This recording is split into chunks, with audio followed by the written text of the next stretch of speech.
In this video, I will show you how to wear multiple face accessories on Roblox in 2024.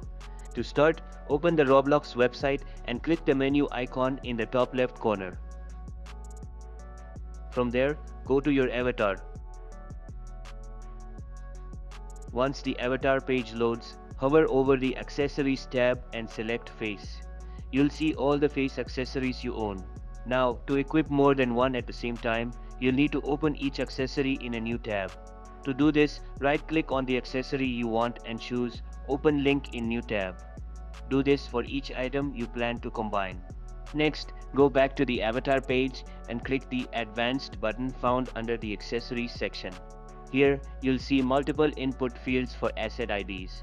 Go to each of the accessory tabs you opened, and from the URL, copy the string of numbers that's the asset ID.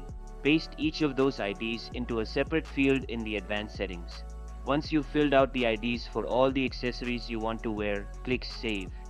A prompt will appear asking if you're sure you want to overwrite your current look. Click Yes. After saving, your character will now be wearing multiple face accessories at once. If you found this video helpful, give it a like. For more tech videos like this, subscribe. Catch you in the next one.